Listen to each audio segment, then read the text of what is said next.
Step 06. Why create an online presentation? The last time I counted, to think of 115 different ways to generate leads.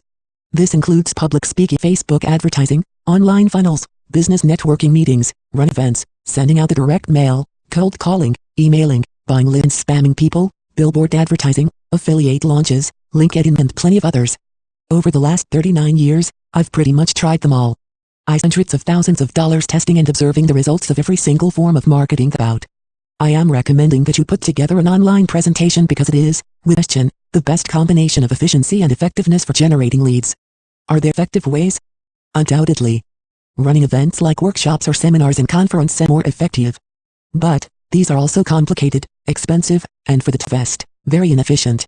Online meetings will not generate the same number of 100 attendees than an offline meeting will, but the lesser number of inquiries from our presentations is more than offset by how efficient and effective these are to put together.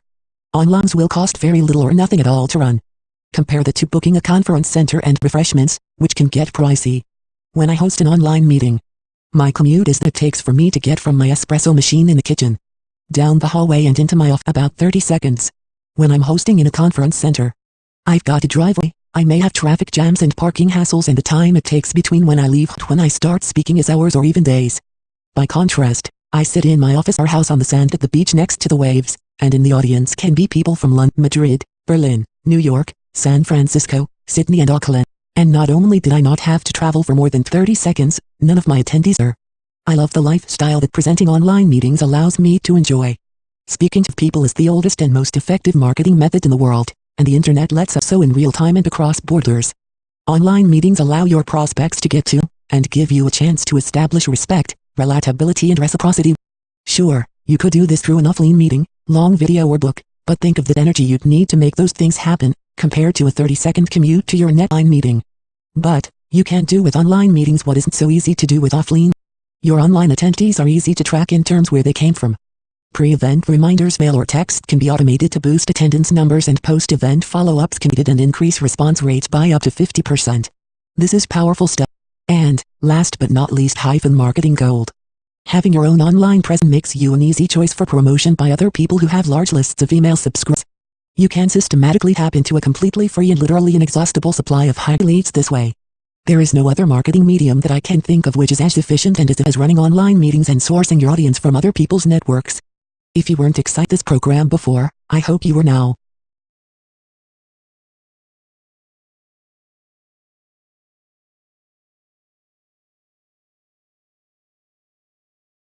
Step 07. Introduction to creating a title. Solo is presented to you in a series of checks, and I've devoted project number 1 entirely to creating your title. Creating of your online presentation is covered in project number 2. Note regarding terminology during the implementation support sessions, Zoom meetings, and in the client commuter, Slack, you'll hear others refer to their customer value statement. That phrase is used interchangeably with title. I'm letting you know so you confusion. Maybe it seems imbalanced to have a whole project just for the first PowerPoint presentation and then just one project for the other 30+ slides. That is how important the title slide is. Every single lead that was ever generated came as a result of an intersection between an ideal client and an effective marketing message. The title presentation is your core marketing message. When does marketing fail to generate leads? The time that marketing fails to generate leads is when the message is right, but it is in front audience. The audience is right, but the message is wrong. Both the audience is wrong and the message wrong. If I offer an online presentation and not enough people register, then either I had the in front of the wrong people, or not enough people, or the message was wrong. That is why to get the title right. This also means that if I run an online presentation then no one reaches out after work time to talk with me about becoming a client, then I've either delivered an ineffective presentation or I have delivered it to the wrong people. Characteristics of an ideal client. An ideal client has 3 characteristics. They are aware that they need what you have. They can afford your service. The timing is perfect for them to start working with you now.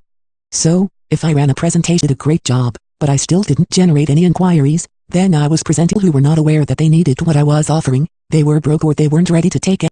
Note, I'm using the term marketing message interchangeably to describe your title, but in fact, your whole presentation is a form of marketing message. More on this in later. Effective marketing messages. Let's assume that we've got the right audience. What does our title looks like? Objectives of a title. We have 2 objectives that we want with our title. 1. Capture the attention of the ideal client. 2. Motivate that ideal client to take action. What might that action look like? Well, here are things, in order, that we really want that ideal client to do. A. Prepare your online presentation. B. Show up to your presentation. C. Book to speak with you about becoming a client. In order for your title to do its job as your marketing, it needs to be benefit-rich, contain specifics, be differentiated. In my book, Leadsology, The Science of Being in Demand, on pages 131 to 137 in particular, I write about how to create a marketing message, and what I write in those pages also applies to the title of your presentation. Here's an excerpt from my book so that you are well prepared for the next step, where I show you how to create your presentation title that not only captures the attention of your ideal client but also aids them to want to register for and attend your online presentation. Here is the excerpt. Chapter number 3, The Message. Almost universally, the clients I work tell me that creating a marketing message that generates inquiries is the toughest thing that they have to do. I like that. And the reason is simple: many clients have told me that I'm pretty darn at it, so it helps me to be in demand. I may be lousy at a lot of things, but words are my. Having blown my own trumpet, probably just a tad too loudly, I'll now it to justify my claim to fame. This chapter will reveal what I believe to be the most concise yet comprehensive guide to creating a marketing message that generates fresh, inbound, highly qualified inquiries from potential new ideal clients. Big call. Let's see can deliver. Just as in the previous chapter, I'm going to start with a big picture look at characteristics in this case of an effective marketing message. Then I'll go on to share more detail, including breakthrough methods and concepts such as the dinner party question, the internet, and the waterfall. Hold on to your hat. 3 primary characteristics of an effective marketing are as follows. It's benefit-rich. It's differentiated. It contains specifics. Being which is the most important of these 3 characteristics. A benefit is an outcome, not to be used with a feature which is an input. For example, if I were to be promoting tires for a car, there might be, our tires have an additional ½ inch of tread more than other tires. Feature. The benefit of that feature might include the following: your family will travel safe, you'll have fewer blowouts, you have to have your tires changed less often, which means less time without your car. Another example would be an online course that shows folk how to do leads and runs for 8 weeks. The duration of the course and the fact that it's online features the generation of the new clients. And differentiation is not enough on its own, but it's important because it adds more power to the stated benefit. That's because differentiation is the thing that creates cut-through in the marketplaces and makes the marketing message highly valuable. Unlike differentiation, the inclusion of specifics is not super important. However, when it can be added, it further enhances the power of the stated benefit. Note, specifics will normally include some form of number such as a dollar amount or a percent, often a duration. You will see this come to life when we look at the dinner party question below. By the way, what I refer to as a marketing message you may have heard described as a unique supposition or an elevator pitch. Regardless of the label we give it, its objective is to elicit an inquiry.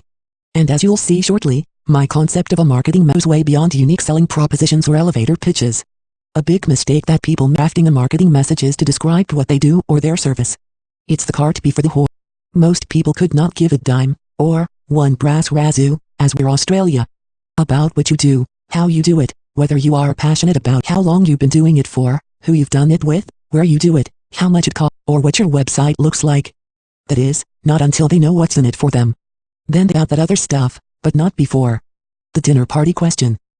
This concept is not a perfect way to illustrate how an effective marketing message is constructed using the 3 characteristics above. It also serves as my litmus test for whether or not we've got the marketing message. I'll now introduce Max, who is a client of mine. Max Company develops POS software for fast food restaurants, the latter being known as quick service restaurants, or QSRS. Let's imagine this fortuitously sitting at a dinner party next to someone who owns 8 McDonald's restaurant out, and we'll call that someone Pam. So Pam's had a glass or 2 of red wine and she's all about her 8 restaurants. And how she keeps buying more restaurants.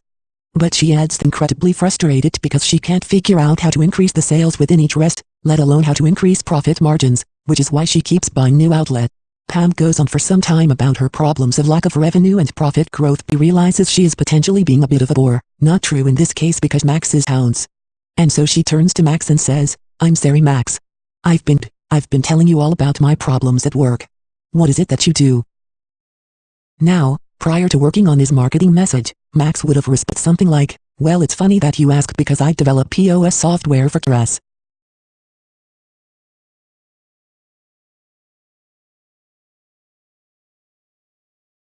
At this point Pam's eyes would glaze over and she'd mumble something like, "That's nice." Proceed to reach for the bottle of red wine, all along thinking to herself, Oh, this guy is about to try and flog me some software.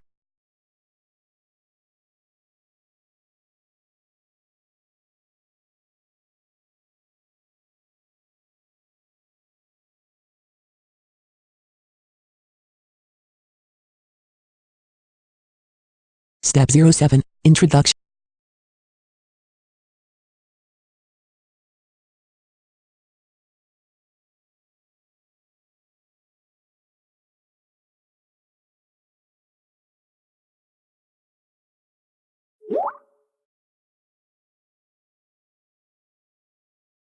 Contrast it to Mac's response after we worked on Mac's marketing.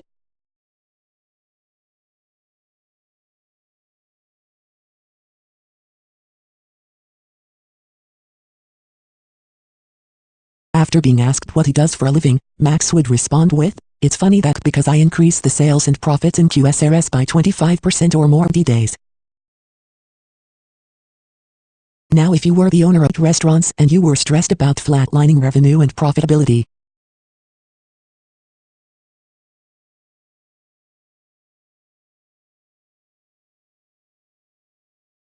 what would your response be? I'd bet you dollars to donuts that you would put some wine down and lean in a little closer to Max and ask, "How do you do that?" In the case, we would have just generated a lead.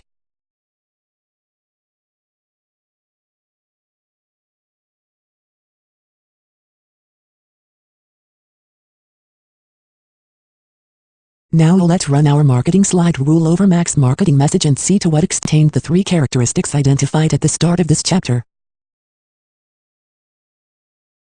Is Mac's marketing message benefit rich?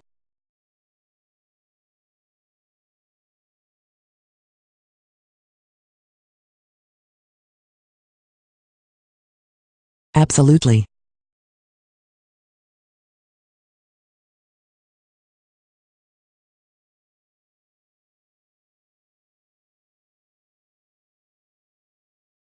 Is his marketing message differentiated from that of his competitors?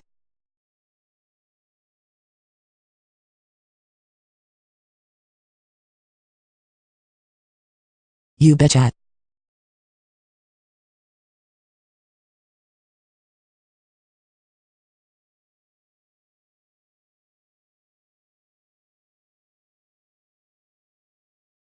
Because his competitors blather on about software, not about the benefits of the software.